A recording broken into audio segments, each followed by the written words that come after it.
সব্বাইকে হার্দিক নমস্কার।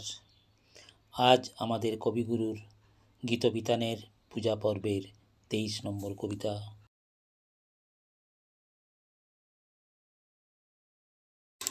আমি হেথায় থাকি শুধু গাইতে তোমার গান, দিও তোমার জগৎ সভায় এইটুকু মোর স্থান।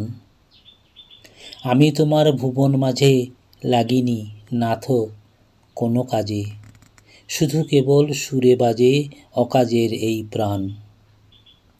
নিশায় নীরব দেবালয়ে তোমার আরাধন, তখন মোরে আদেশ করো গাইতে হে রাজন। ভোরে যখন আকাশ জুড়ে বাজবে বীণা সোনার সুরে, আমি যেন না রই দূরে, এই দিও মোর মান। সবাইকে অজস্র ধন্যবাদ। পূজা পর্বের এরকম আরও কবিতা পাওয়ার জন্য সাবস্ক্রাইব করুন।